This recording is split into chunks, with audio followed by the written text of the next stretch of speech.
Hello viewers, welcome to ideal English tutorial. আজকে পিকে দে সরকারের grammar বই থেকে 16 নম্বর ট্রান্সলেশন নিয়ে আলোচনা করব। অনেকে আমাকে রিকোয়েস্ট করেছিলে যে এই 16 নম্বর প্রশ্ন থেকে একটু যদি বুঝিয়ে দেন, তো তোমাদের রিকোয়েস্টে এই ভিডিও। তো দেখো, আমি যেটা বোঝাতে চাই, অনেকে হয়তো তোমরা বিভিন্ন রকম চ্যানেল ফলো করছো, কোনো সমস্যা নেই, কিন্তু একটা জিনিস মনে রাখবে, তোমরা যদি উত্তরটা জেনে যাও তাহলেই কি শিখে যাবে? কখনোই না। উত্তর জেনে গেলে কখনো শেখা যায় না, অর্থাৎ এর আনসারটা পেয়ে তোমাদের কিছু লাভ নেই। তোমাদের শিখতে হবে কিভাবে ট্রান্সলেশনটা করা হচ্ছে।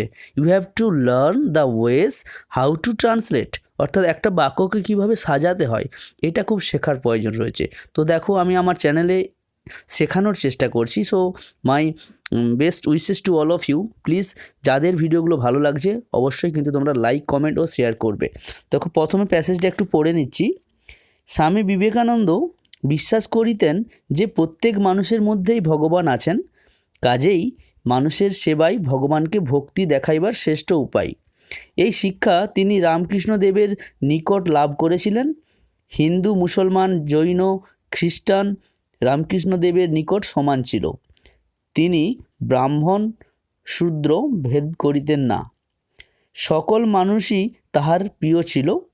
মানুষের দুঃখ কষ্ট তিনি সহ্য করতে পারতেন না।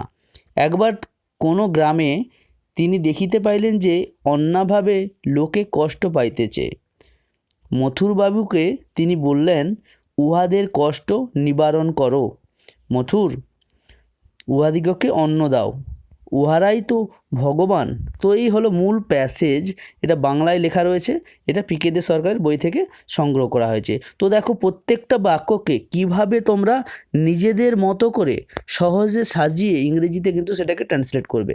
পুরো ভিডিওটা দেখো, আশা করি কিছুটা শিখতে পারবে। একদম প্রথম বাক্য যেটা রয়েছে, দেখো, স্বামী বিবেকানন্দ বিশ্বাস করিতেন যে প্রত্যেক মানুষের মধ্যেই ভগবান আছেন। তো দেখো, এটা এখানে ইনডাইরেক্ট স্পিচে কিন্তু অলরেডি রয়েছে, অর্থাৎ ন্যারেশন চেঞ্জ হয়ে গেছে। বিশ্বাস করিতেন যে, ওকে, এখান থেকেই বুঝতে পারলাম। তো দেখো, প্রথম কাজটা কি হবে, যে মূল অংশটা আগে লিখে নিতে হবে, অর্থাৎ সাবজেক্ট, ভার্ব, ওকে, তারপরে লিঙ্কিং ওয়ার্ড। কীভাবে করছি দেখো, স্বামী বিবেকানন্দ সাবজেক্ট লিখে ফেললাম, স্বামী বিবেকানন্দ, ওকে। এরপর দেখো ভার্ব, বিশ্বাস করিতেন অর্থাৎ পাস্ট টেন্স বোঝাচ্ছে, তাই বিলিভড, বিলিভ থেকে বিলিভড, ওকে।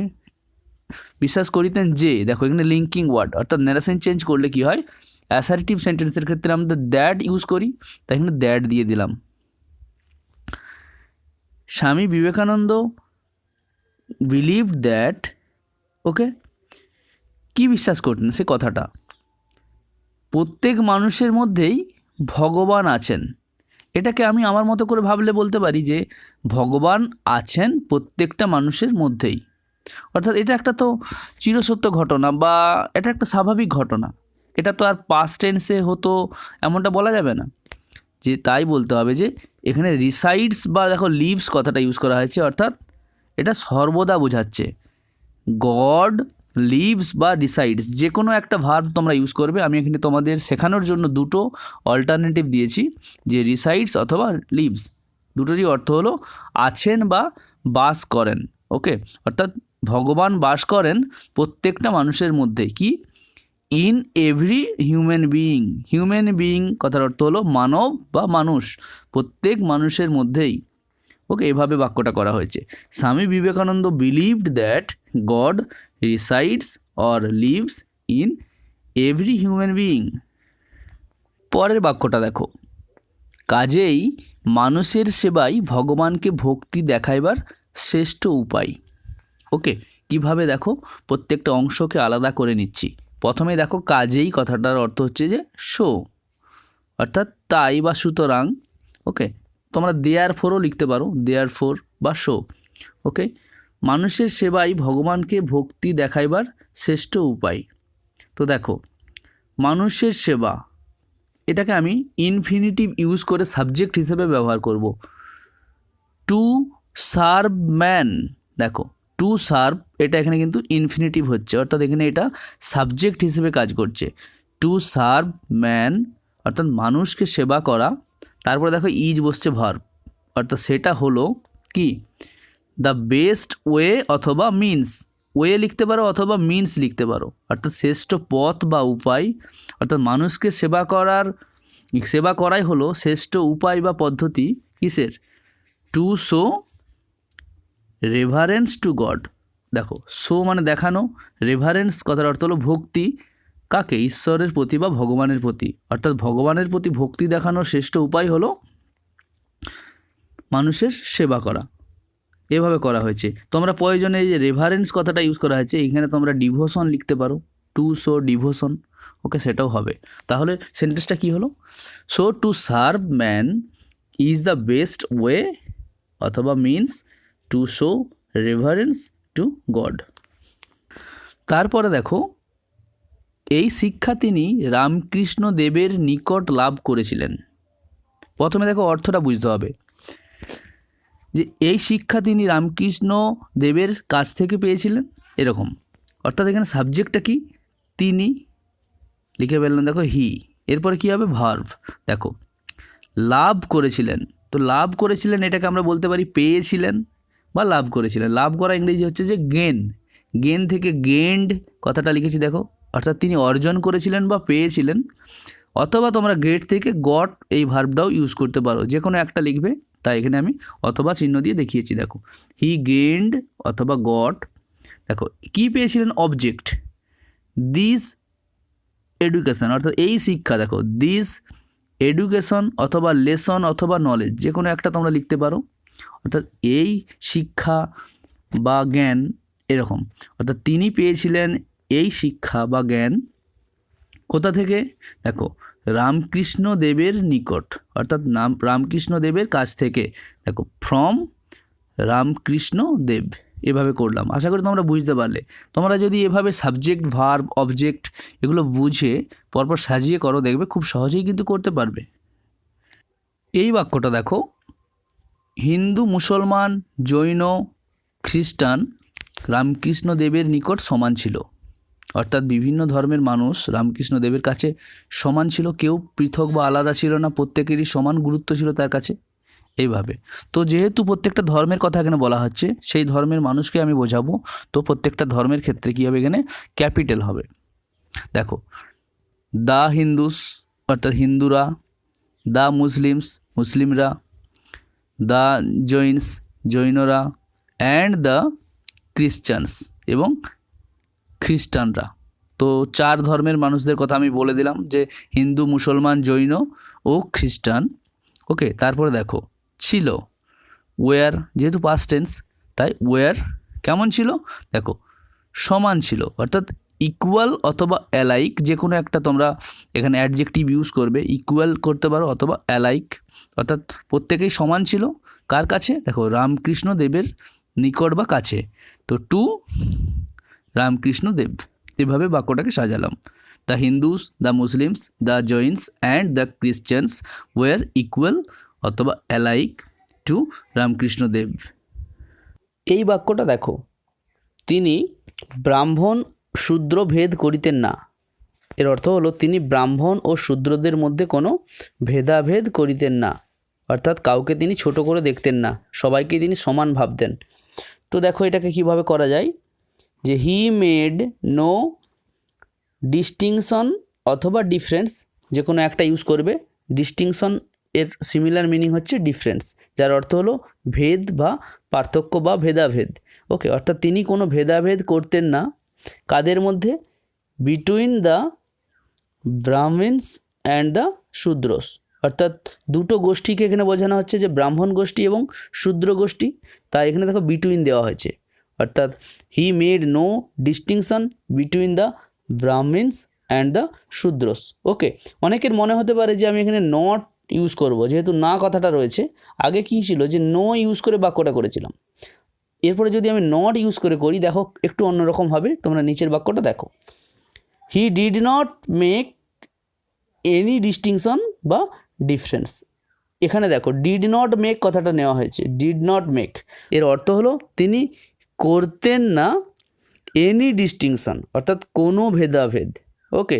এভাবে করা হয়েছে, যেহেতু নেগেটিভ তাই এখানে ডিড নট ইউজ করা হয়েছে। আগে কি হয়েছিল, সেখানে সরাসরি নো ইউজ করা হয়েছিল, তাই সেখানে আর ডিড নট বসেনি। তো এটা তোমাদের মনে রাখতে হবে যে এই ধরনের কনস্ট্রাকশনগুলো তোমাদের কিন্তু শিখে রাখা প্রয়োজন। এই বাক্যটা দেখো খুবই সহজ, সকল মানুষই তাহার প্রিয় ছিল। তো দেখো সকল মানুষই, এটাকে আমি কি করলাম, অল, অর্থাৎ অল মেন বা অল পিপিল, এতটা না লিখলেও হবে, শুধু লিখে দিলাম অল, অর্থাৎ প্রত্যেকেই বা সকলেই। অল যেহেতু প্লুরাল বা বহুবচন, তাই ওয়ার হচ্ছে, অল ওয়ার, অর্থাৎ সকলেই ছিল, ডিয়ার অর্থাৎ প্রিয়, টু হিম তাহার কাছে, এভাবে all were dear to him, প্রত্যেকেই তাহার কাছে প্রিয় ছিল। এরপর দেখো, মানুষের দুঃখ কষ্ট তিনি সহ্য করতে পারতেন না। এই বাক্যটাও সহজ। প্রথমে দেখো সাবজেক্ট কি, তিনি, ওকে লিখে ফেললাম হি। দেখো পারতেন না, পারা অর্থাৎ সামর্থ্য বোঝালে অতীতকালে কি হয়, কুড নট ইউজ হয়, নেগেটিভ যেহেতু হচ্ছে, পারতেন না, তাই হি কুড নট, কি পারতেন না, দেখো সহ্য করতে, অর্থাৎ সহ্য করা ইংরেজিটা এখানে দিতে হবে, এন্ডিওর অথবা টলারেট, যে কোনো একটা ইউজ করবে। হি কুড নট এন্ডিওর অথবা টলারেট, ওকে।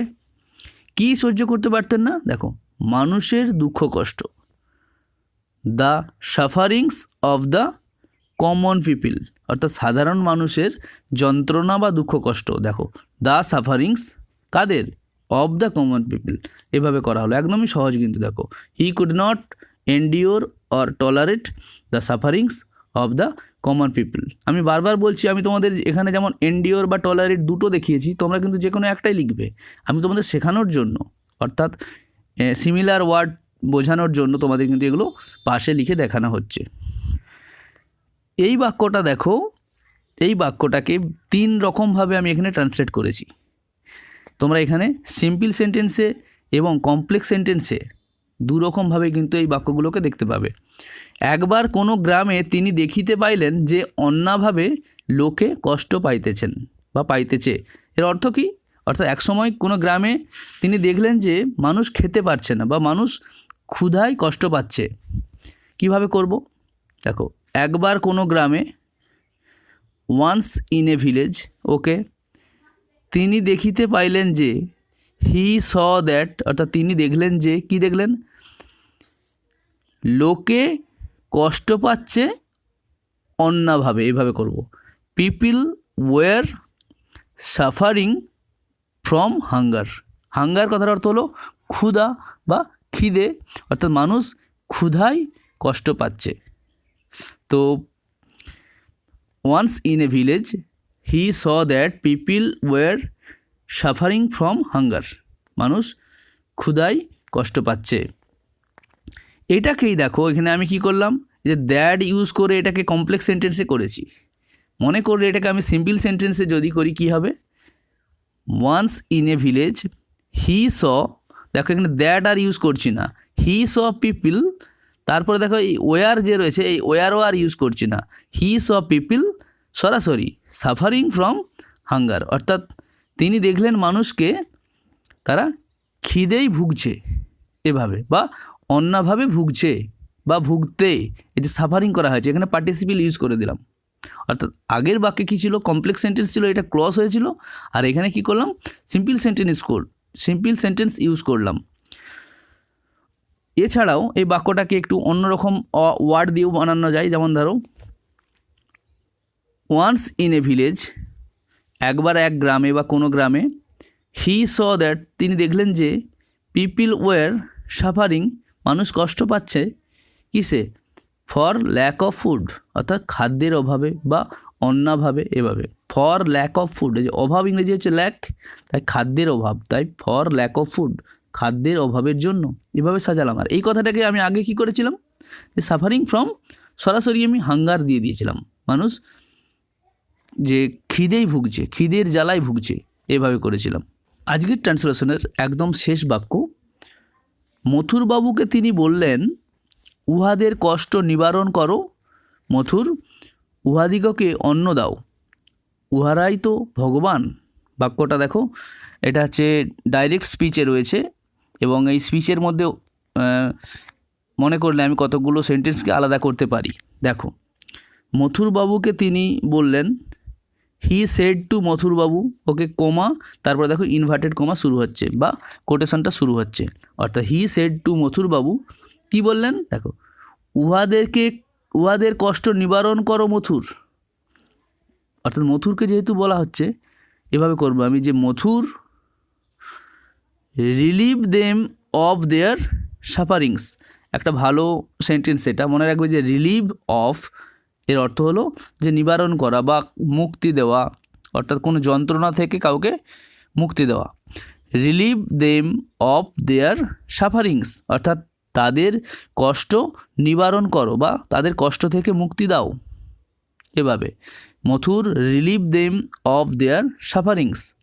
ওকে, আমি এখানে ফুল স্টপ ইউজ করলাম, দিয়ে কি করলাম পরের অংশটা আবার লিখছি, দেখো উহাদিগকে অন্ন দাও, গিভ দেম ফুড, একদম সহজ, দেখো ইম্পারেটিভ সেন্টেন্স করলাম, গিভ দেম ফুড অর্থাৎ তাদেরকে খাবার দাও, আবার ফুল স্টপ দিয়ে দিলাম, উহারাই তো ভগবান, দে আর গড অর্থাৎ তাদেরকেই ভগবান বলা হচ্ছে। তো আশা করি তোমরা এখান থেকে কিছু বুঝতে পারলে, আর ভিডিওটা যদি ভালো লাগে অবশ্যই একটা লাইক দিয়ে কমেন্ট করবে আর বন্ধুদের শেয়ার করে দিও। ভালো থেকো, love English, English will love you.